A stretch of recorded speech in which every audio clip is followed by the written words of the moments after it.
Thank you for joining us for Future in Motion, an intercultural collaboration to create interactive, playful, and inclusive social spaces. My name is Danielle Emans. And my name is Kelly Murdoch Kitt. We look forward to sharing a complex long-distance project we recently led between two interaction design courses.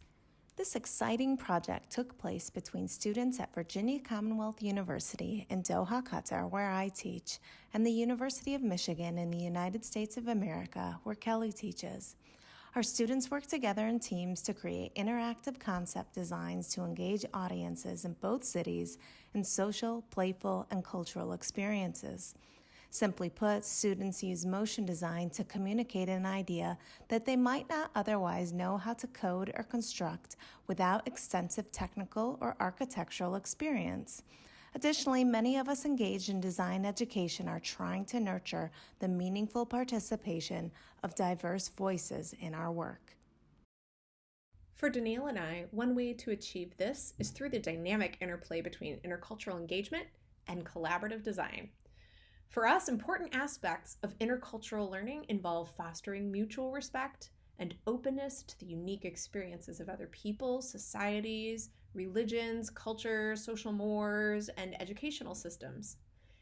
Intercultural competence is essential to the success of creative teams who have to work across national borders to do things like brainstorm ideas, iterate, experiment, make decisions, and produce design prototypes. Together with collaborative design, intercultural learning is a method for students to learn healthy risk-taking, build trust, blend their complementary skills, and also mediate conflict resolution. To this point, the British Council conducted a study in 2013 called Culture at Work, which examined whether employers believed higher education met the intercultural skills needed in the workplace. Conducted across 367 large employers in 9 different countries, this study revealed that, across the globe, international communication is a central function of today's workplaces. More than 2/3 of employers reported that their employees frequently engage with colleagues outside of their country. Higher education has a significant opportunity to play in preparing designers for these contemporary workplaces that value diversity, deal constructively with conflict, and understand themselves and others. We're also interested in how spatial storytelling can begin to represent the array of cultural identities found across the world. We asked ourselves going into this project, how might we teach intercultural learning as part of design curriculum? How might we foster intercultural communication skills in spatial experiences and motion design? And how might we support productive design collaborations between students in North America and the Middle East? Our aim is to move students beyond simply learning about cultural differences to use their knowledge to create new meanings and narratives. The theoretical backdrop of this research uses a constructive developmental paradigm to examine how design students generate their own ideas and find their own voices through collaborative video. This theory underscores the idea that students develop critical thinking and sophisticated problem-solving skills by constructing a deep and broadly informed understanding of themselves. We also drew strategies from the Intercultural Learning Council of Europe, where participants must have equal status within a situation, establish common goals, have intergroup cooperation, and social norms to support intergroup contact. And now, Kelly will talk about our process. Because learning to develop a concept for a playful social space and using motion design as a user experience design tool are difficult enough on their own, let alone combined with this curveball of intercultural learning, we break projects like this down into many phases. A typical project timeline looks like this. Before we start the project, we try to prepare students for this idea of interculturality. We take them through a series of in-class lectures and activities that help them learn more about working together before they're actually introduced to their intercultural partners. We also get them engaged in the work of several cultural anthropologists so that they can think about behavioral preferences of different cultures and how people relate to and communicate with each other, how they treat space and time, and how they learn. We do this through engaging students in an activity which reveals that we're all blends of different cultural characteristics. They map themselves onto a shared scattergram of their learning habits and work preferences and are able to see their own behavioral preferences in relation to both of the classes. This helps increase their sensitivity to the diversity of all the participants who are involved in the collaboration and gives a great opportunity to offer a little bit of critique on some of these anthropological frameworks, which Danielle and I think characterize cultural differences often as extremes instead of revealing that people are really an ever-present blend. We start off the actual making process by giving each team a set of 2 antonyms. So each person on the team is working with the same pair of words, like natural and man-made. Thinking about these words helps students frame how they explore, view, identify, and also document their public spaces on their campus and in their local communities. We encourage them to find places where they want to use design to cultivate interpersonal interactions. The students document a variety of spaces in their city and then share these with their long-distance design partners. Through online team discussion, students eventually arrive at a consensus about what space or spaces to focus on. Based on their selection, the teams then identify the audiences of their chosen public space. They make return visits to their selected locations and they develop a number of audience personas to understand how they might foster dialogue, encourage play between strangers, promote cultural awareness, or celebrate cultural diversity in a positive atmosphere. Then they print out multiple images of the selected space and they each make at least 10 low-quality, quick and easy, just black and white printouts. They'll sometimes use tracing paper or they'll take a black marker and draw directly on top of these photos to quickly convey their ideas for the space. They photograph these sketches and upload them to share with their intercultural partners, which helps to initiate some early brainstorming around the teammates' ideas for their space. After the analog sketching, students choose their 3 most successful ideas as a team, and they shift from analog to digital collaging. They work in Photoshop or some other photo compilation tools to create colorful digital collages. Again, they're using photos of the actual space to convey their ideas for fun, exciting, and playful spatial experiences. Some of the teams then take these digital collages and remix them with each other to combine their ideas together and form ideas from multiple partners into a final concept. The pitch statement is something that students work on really throughout the entire process. They write a draft at an early stage during their ideation, and then as the project idea changes and evolves, we encourage them to keep updating it. This takes into consideration how the proposed forms that they're discussing are meaningful, what kind of interactions are going to be prompted by their projects, and also why the concept is the best approach for their chosen site and audiences. Updating this statement throughout the process helps keep the teams really focused on their goals and gives them common ground for their work and their decision-making process. This all builds up to creating a collaborative video sketch in which teammates use motion design to really bring their spatial ideas to life. The video sketch brings concepts together, putting them into motion either through sequencing still images, bringing together live video, or weaving some combination of the two.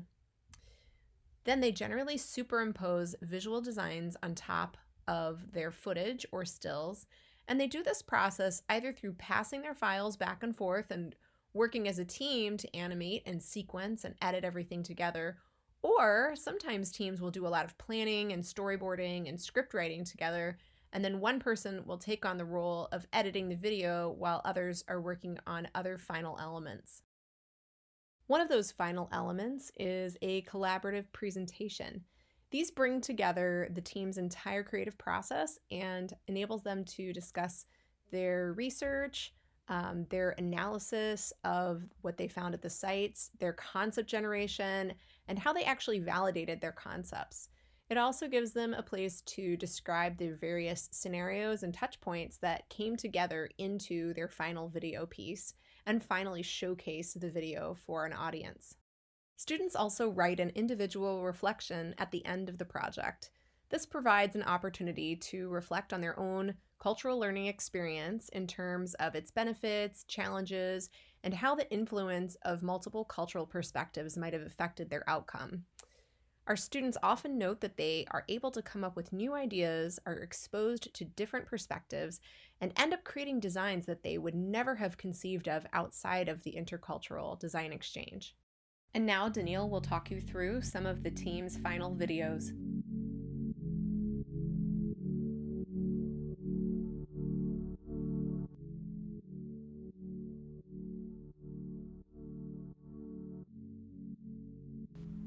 In working together, the student teams explored intercultural engagement throughout the project, and many of the concepts for the spaces themselves became about intercultural engagement as well.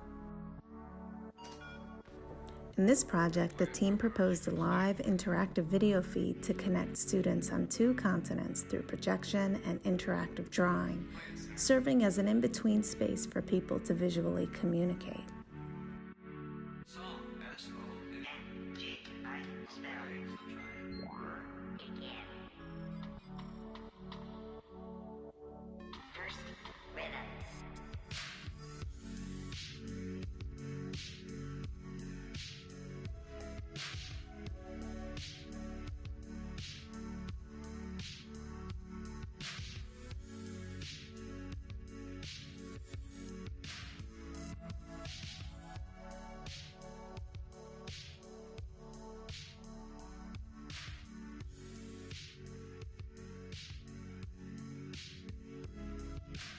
Our outcome was very different and more developed than we started off with. The feedback from the other culture had an effect on the overall outcome and was very different from the feedback we would have received from our peers in class. Here, students proposed a multilingual platform to highlight similarities between 2 people from completely different walks of life by connecting people's shared dreams with one another. The platform would connect the constellation of dreams across both spaces that people can contribute to and connect with each other.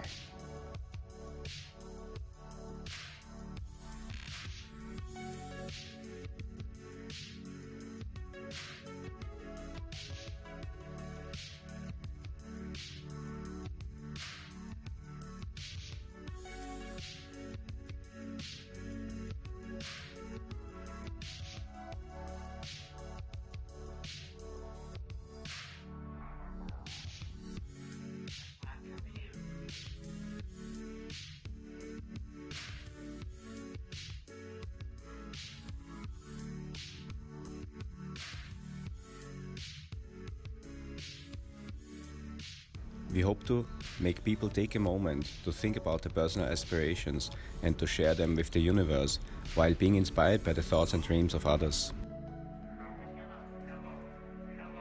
In this project, the team of students used 3D modeling to represent how stressed out students might find a playful and accessible place to unwind. They proposed interactive environments that would link Qatar Foundation with the University of Michigan via digitally mediated interactive architectural and sculptural elements.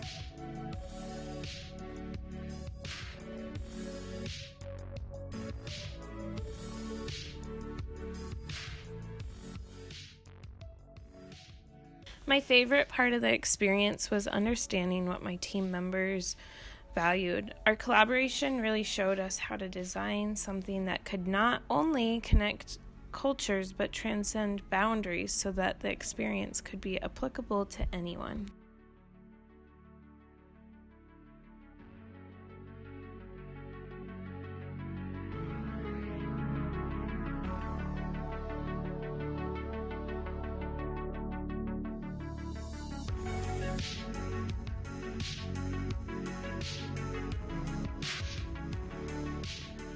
The mission of this project was to promote awareness and connectivity between the 2 cities through projections of light and color. By walking in each other's steps, people might feel more connected with people in other parts of the world. The light boxes were site-specific installations to bring awareness of culture through sound and touch.